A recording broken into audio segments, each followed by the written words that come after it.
Pour déceler et extraire les données identiques dans une comparaison de listes Excel, les calculs matriciels sont de nouveau nécessaires. Et nous allons le voir, les techniques que nous avons apprises récemment pour éliminer les trous dans les tableaux vont s'avérer précieuses. Dans l'exemple finalisé illustré à l'écran, deux listes sont à comparer. Elles sont respectivement titrées champ A et champ B. La dernière colonne sur la droite est nommée triée. Elle offre l'extraction avec organisation alphabétique croissante des données identiques issues des deux premières colonnes. Pour simplifier l'étude, nous proposons tout d'abord de récupérer des informations existantes. Et comme vous le savez, ce classeur est offert au téléchargement depuis le site bombache.fr. Vous remarquez donc la présence de quelques colonnes avant d'aboutir à la dernière phase consistant à produire cette extraction ordonnée. Grâce à la puissance des calculs matriciels, nous pourrions très bien aboutir l'extraction des valeurs communes en une seule formule. Mais pour la bonne compréhension, nous proposons de réaliser des calculs intermédiaires de repérage. Ensuite, nous imbriquerons ces syntaxes les unes dans les autres pour fournir la restitution dans la dernière colonne. Si vous déployez la zone nom en haut à gauche de la feuille Excel, vous notez que les deux premières colonnes sont identifiées par les intitulés des titres respectifs. Nous exploiterons ces noms, bien entendu, pour simplifier la construction des formules matricielles. Tout d'abord, nous devons analyser les deux premiers champs dans un raisonnement matriciel. Chaque ligne d'une liste doit être comparée à toutes les valeurs de l'autre. Grâce à la nature de la fonction équive, il en résulte les positions des éléments concordants, donc communs. Et pour ce faire, nous allons exploiter une technique strictement identique à celle de la formation précédente pour éliminer les trous dans une liste. Je vous propose pour débuter de sélectionner toutes les cellules de la colonne repérage, soit la plage F4, F14, et puis dans l'enchaînement, de taper le symbole égal bien sûr pour initier la syntaxe de la formule matricielle. Ensuite, nous allons appeler la fonction permettant de déceler ces positions, équive, suivie d'une parenthèse ouvrante, pour accueillir ces arguments. Et en guise de valeur cherchée en premier paramètre, nous allons désigner l'intégralité de la première liste par son nom tel que nous l'avons constaté, donc champ A. Nous tapons dès lors un point-virgule pour passer dans l'argument du tableau de recherche, et nous allons désigner ainsi la seconde liste par son nom, soit champ B. Donc, et pour résumer, en guise de valeur cherchée, nous fournissons la première colonne des villes, puis nous désignons la seconde colonne des villes comme tableau de recherche. Dans un raisonnement matriciel, une fois encore, ce sont toutes les lignes des deux champs qui vont être étudiées conjointement. De par sa nature, nous l'avons dit, dès qu'une concordance sera trouvée, la fonction équive livrera les positions concernées. Nous devons terminer la syntaxe de cette formule par point-virgule suivi du chiffre 0 pour demander une recherche exacte. Dès lors, nous pouvons fermer la parenthèse de la fonction équive et valider nécessairement cette formule matricielle par le raccourci clavier CTRL majuscule Entrée. C'est lui, comme vous le savez, qui intime l'ordre de raisonner sur les lignes des matrices. D'ailleurs, vous pouvez constater la présence des accolades qui encadrent la syntaxe dans la barre de formule. Les positions apparaissent au milieu des erreurs, révélant les non-correspondances. La ville de Paris, par exemple, issue de la première rangée, est bien située en 10e position du second champ. La ville de Toulouse, repérée dans la première colonne, est bien située plus bas dans la deuxième rangée, plus précisément en 7e position, comme l'indique le calcul. Et vous remarquez que la syntaxe de notre formule matricielle est très simple. Ces positions calculées précisément, nous devons les regrouper dans un second calcul matriciel intermédiaire. C'est ainsi que nous pourrons ensuite offrir l'extraction des valeurs communes réunies. Comme nous l'avons déjà appris, c'est la fonction Excel petite valeur qui permet, dans un raisonnement matriciel, cela va de soi, de regrouper toutes les positions trouvées en fonction de leur rang. Mais ce calcul est soumis à condition. Pour isoler les numéros, les erreurs retournées par ce précédent calcul, soit les dièses NA, doivent être détectées. C'est pourquoi nous devrons employer la fonction logique etNA en guise de test. Je vous propose donc de sélectionner toutes les cellules de la colonne position, soit la plage H4, H14, de taper le symbole égal pour débuter la construction de la formule matricielle et tout de suite d'utiliser notre fonction pour les petites valeurs comme nous le disions, petite point valeur suivie d'une parenthèse ouvrante. Et en guise de matrice, puisqu'il s'agit d'émettre des conditions pour exclure les erreurs, eh bien nous allons appeler tout d'abord notre fonction conditionnelle si suivie d'une parenthèse. Il s'agit de tester effectivement pour chaque ligne de cette matrice si un retour d'anomalie a été détecté. Donc, nous exploitons notre fonction logique etna suivie d'une parenthèse ouvrante. Et puis nous allons reproduire strictement le même calcul que précédemment, plutôt que de pointer sur la matrice, histoire de montrer que nous aurions pu directement basculer sur cette étape, sans se soucier de l'étape précédente. Donc, nous cherchons à trouver la correspondance entre le champ A, point virgule, et entre le champ B, c'est-à-dire les deux premières matrices, point virgule 0, comme toujours, pour une recherche exacte, et nous fermons la parenthèse de la fonction équive. Donc, en guise de colonne d'extraction, nous fournissons à la fonction petite valeur une matrice conditionnelle. Si ce test est concluant, nous savons qu'une erreur est retournée, signifiant que la correspondance entre des éléments n'est pas avérée. Dans ces conditions, nous devons ignorer le retour fourni par le calcul de la fonction équive. C'est pourquoi je vous propose tout d'abord de fermer la parenthèse de la fonction etna et de taper un point-virgule pour passer dans la branche alors de la fonction si, comme eh bien, le confirme l'info bulle qui nous guide et nous suit en temps réel. Nous souhaitons donc ignorer en cas d'erreur, nous inscrivons donc deux guillemets, et puis nous tapons un point-virgule pour passer dans la branche sinon de la fonction si. Lorsque le calcul des positions ne retourne pas d'anomalie, nous devons restituer ces dernières. Donc, nous devons de nouveau réaliser la même recherche, celle de notre fonction équive. C'est pourquoi, ici, pour plus de confort, je vous propose de prélever la syntaxe en la sélectionnant, de la copier avec le raccourci clavier CTRL-C, de replacer le point d'insertion à la fin de la syntaxe, soit dans la branche sinon de la fonction si, de coller eh bien, ce que nous avons précédemment copié, soit ce calcul de repérage. Dès lors, nous pouvons fermer la parenthèse de la fonction si. Et dans l'enchaînement, bien entendu, nous tapons un point-virgule pour passer dans l'argument du rang de la fonction petite valeur. Pour que toutes les positions soient prélevées dans l'ordre et toujours dans un raisonnement matriciel, nous devons construire une matrice virtuelle. Il n'est pas question de fournir un unique rang. Cette matrice doit être de la même hauteur que les champs analysés. Ainsi, toutes les positions potentielles seront considérées et extraites dans l'ordre. C'est pourquoi je vous propose tout d'abord d'exploiter la fonction ligne suivie d'une parenthèse, celle qui donne l'indice de ligne à l'origine, dans sa version classique, d'une cellule. Mais nous souhaitons retourner toutes les positions d'une matrice à interpréter, car virtuelle, nous allons la construire. Donc, nous exploitons notre fonction d'interprétation indirecte, suivie d'une parenthèse ouvrante. Et puis, nous allons renseigner, entre guillemets, la borne supérieure de notre matrice partant de la ligne 1, suivie du symbole 2 points, et nous fermons les guillemets. Ainsi, et dans l'optique de cette matrice virtuelle, en guise de rang multiple, nous annonçons, comme nous l'avons dit, le point de départ, situé sur la première rangée. Le symbole de point, quant à lui, annonce la venue de la borne inférieure que nous devons lui adjoindre. C'est pourquoi, nous ajoutons le caractère de concaténation pour construire et associer la partie dynamique de cette matrice virtuelle à cette partie statique, 1, 2 points. Et nous avons besoin ici de détecter la borne inférieure en fonction du nombre de lignes de ces champs. C'est la raison pour laquelle nous exploitons notre fonction ligne, mais attention, au pluriel cette fois-ci, celle qui permet de retourner le nombre de rangées qui constituent un champ, un tableau, une colonne. Et donc, nous allons lui passer l'un des deux champs, en l'occurrence ici, le deuxième champ B. Ainsi, nous fournissons, comme nous l'avons dit, la borne inférieure de la matrice virtuelle, régie par le nombre de lignes contenues dans la deuxième colonne des villes. De fait, nous construisons bien une matrice de même hauteur, capable de passer en revue toutes les positions extraites par raisonnement matriciel. Nous pouvons donc fermer la parenthèse de cette fonction ligne au pluriel, nous pouvons fermer la parenthèse de notre fonction indirecte, nous pouvons fermer la parenthèse de notre fonction ligne au singulier cette fois-ci, nous pouvons fermer la parenthèse de notre fonction petite valeur, car toutes ces fonctions étaient fort logiquement imbriquées, et nous n'avons plus qu'à valider nécessairement la formule matricielle par le raccourci clavier CTRL majuscule entrée.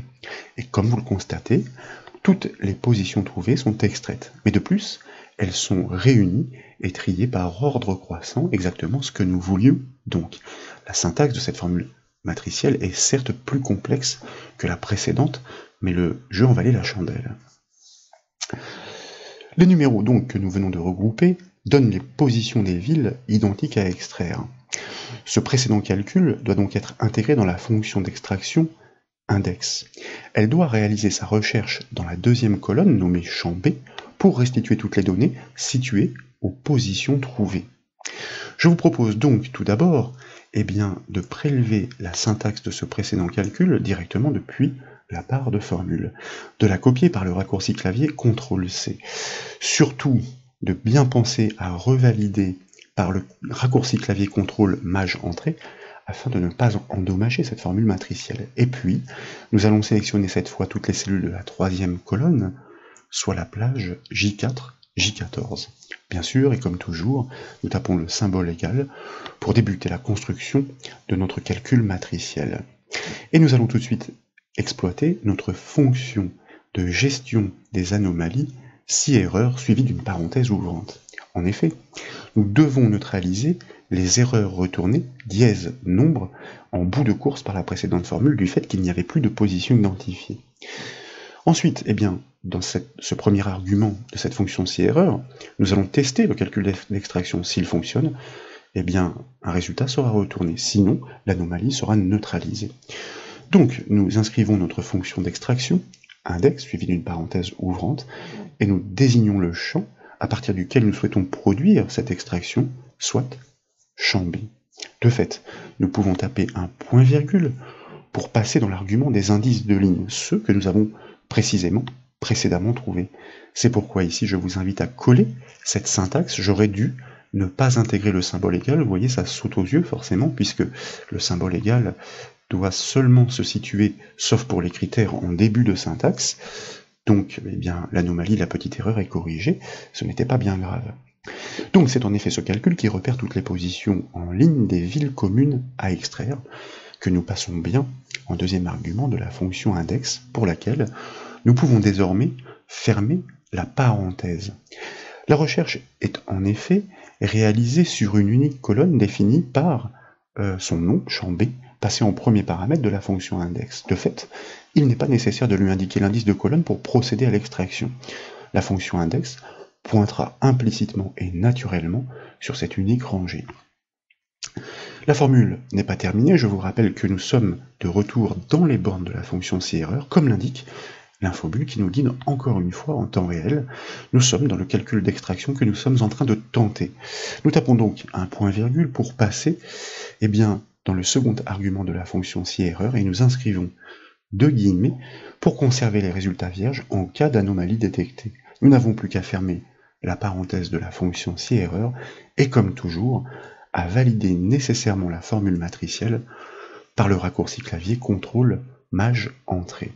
Nous obtenons bien l'extraction des villes communes aux deux rangées. De plus, les résultats sont purgés, comme vous pouvez le voir, des anomalies générées par les calculs matriciels intermédiaires. Cette unique formule matricielle suffit à produire directement l'extraction convoitée. Nous avons simplement imbriqué les deux précédentes formules pour simplifier la compréhension, puisque la syntaxe obtenue à l'issue, comme vous le voyez, est relativement complexe.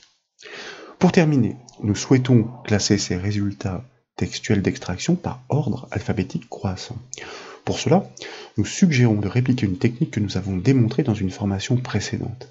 Elle consiste à exploiter la fonction grande valeur, fort logiquement dans un raisonnement matriciel. Mais en guise de plage de cellules, nous souhaitons comparer entre eux tous les textes extraits grâce à la fonction mb.si. Chaque texte dépassé le plus grand nombre de fois par les autres sera considéré comme le premier à classer dans la liste. Comme toujours, ces positions doivent être dévoilées par la fonction equiv, et ces positions doivent être exploitées par la fonction index pour produire l'extraction finale ordonnée. Je vous invite donc à sélectionner les cellules de la dernière colonne, soit la plage L4, L14, à taper le symbole égal pour débuter la formule matricielle, et à saisir tout de suite la fonction d'extraction, index bien sûr, suivie d'une parenthèse ouvrante. Et donc, nous allons, puisque ces plages ne sont pas nommées, sélectionner les cellules du précédent calcul, soit la plage de cellules J4, J14, afin de pointer sur le champ où se situent les données à extraire et à ordonner. Nous pouvons donc taper un point-virgule, justement, pour passer dans l'argument des lignes ordonnées. Et nous allons saisir maintenant la fonction, comme nous le faisons souvent, qui permet de trouver ces positions, donc équive, suivie d'une parenthèse ouvrante. Nous avons besoin, comme nous l'avons dit, pour cette classification, de la fonction grande valeur, donc que nous inscrivons dans l'enchaînement grande point valeur, suivi d'une parenthèse ouvrante. Il s'agit ici de déceler les textes qui sont classés dans l'ordre alphabétique du plus petit au plus grand, et donc ce dénombrement conditionnel peut se faire, aussi étonnant que cela puisse paraître, grâce à la fonction nb.si, pour laquelle nous ouvrons la parenthèse. C'est dans cet argument de la plage à analyser que nous devons en effet fournir les textes plus petits que les autres dans la hiérarchie alphabétique. Grâce au raisonnement matriciel, nous allons pouvoir comparer chaque ville précédemment extraite avec toutes les autres. À l'instar des comparaisons numériques, l'opérateur d'inégalité que nous allons utiliser considère que la lettre A est la plus petite, tandis que la lettre Z, fort logiquement, est la plus grande. Donc, pour la plage à analyser, nous allons de nouveau désigner la même, soit la plage de cellules J4, J14, et nous tapons un point-virgule pour passer dans l'argument du critère à compter. Et c'est là que nous devons savoir le texte, puisqu'ils vont tous être passés en revue les uns après les autres, qui est le plus petit, soit le plus souvent dépassé par les autres, la plus grande valeur qui sera donc retournée par la fonction de décompte nb.si. Donc, entre double cote, nous ajoutons notre opérateur d'inégalité supérieur ou égal à, forcément que nous devons concaténer à une partie dynamique, c'est un raisonnement matriciel, donc nous désignons de nouveau l'ensemble des villes précédemment extraites, soit la plage de cellules J4, J14. Nous pouvons dès lors fermer la parenthèse de la fonction nb.si. Grâce à ce dénombrement matriciel, nous connaîtrons les villes les plus souvent dépassées par les autres dans l'ordre alphabétique. Il s'agit alors de les restituer, trier, croissant. C'est la nature même de la fonction grande valeur. En guise de rang, nous devons lui indiquer une matrice virtuelle, comme nous l'avons fait tout à l'heure, de la même hauteur que la rangée d'extraction. Ainsi, tous les dénombrements seront pris dans l'ordre décroissant. Il en résultera une restitution des villes dans l'ordre croissant, puisque la ville qui est le plus proche du point de départ de l'alphabet, commençant par exemple par la lettre A, correspondra à celle qui s'est fait le plus souvent dépasser, donc pour laquelle le rang est le plus grand. Nous pouvons taper un point-virgule pour passer dans l'argument du rang de la fonction grande valeur, et puis, comme tout à l'heure, même construction pour cette matrice virtuelle, nous exploitons tout d'abord notre fonction ligne, et comme il s'agit de la construire, cette matrice, nous devons l'interpréter grâce à la fonction indirecte, suivie d'une parenthèse ouvrante. Nous définissons le point de départ pour la première ligne, 1-2 points entre double cote. Donc, pour résumer, nous sommes en train de construire cette fameuse matrice virtuelle de même hauteur afin d'analyser tous les rangs permettant la restitution ordonnée. Le chiffre 1 désigne bien la première ligne de cette plage. Le symbole de point, comme tout à l'heure, annonce la borne inférieure à suivre. Elle est dynamique. Elle dépend du nombre de lignes de la plage à analyser. Nous devons la concaténer, d'où le et commercial. Et nous allons, là encore, exploiter notre fonction ligne, mais au pluriel, puisque nous souhaitons compter les lignes d'un champ, que nous lui passons en paramètre, toujours, cette fameuse plage précédente, J4, J14. Nous pouvons donc fermer la parenthèse de notre fonction ligne au pluriel, nous pouvons fermer la parenthèse de notre fonction indirecte, nous pouvons fermer la parenthèse de notre fonction ligne au singulier, nous pouvons fermer la parenthèse de notre fonction grande valeur, et nous tapons un point-virgule pour passer dans l'argument du tableau de recherche de la fonction équive. Et pour une restitution ordonnée, c'est l'astuce, cette matrice doit correspondre strictement à la plage précédemment dénombrée conditionnellement grâce à la fonction nb.si. Donc, le plus simple consiste à prélever sa syntaxe en la sélectionnant, en la copiant par le raccourci clavier CTRL-C, replacer le point d'insertion à la fin de la syntaxe, à coller cette matrice conditionnelle, donc en guise de tableau de recherche. Nous pouvons dès lors taper un point-virgule suivi du chiffre 0, toujours pour réaliser une recherche exacte, et nous pouvons fermer la parenthèse de la fonction index Une fois encore, il n'est pas nécessaire de renseigner l'indice de colonne puisque cette extraction se produit sur une rangée unique. Nous fermons donc la parenthèse de la fonction index comme nous le disions, et nous n'avons plus qu'à valider nécessairement cette formule matricielle par le raccourci clavier CTRL majuscule Entrée. Donc, eh bien, je m'aperçois que j'ai une erreur, tout simplement parce que j'ai oublié de fermer une parenthèse, donc je n'accepte pas la correction pour pouvoir la faire moi-même.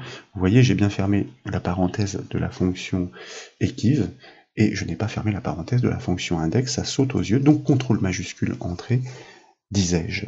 Et comme vous le constatez, nous avons parfaitement réussi à classer les villes communes issues de l'extraction précédente, et ce sont encore une fois les calculs matriciels qui autorisent ces prouesses.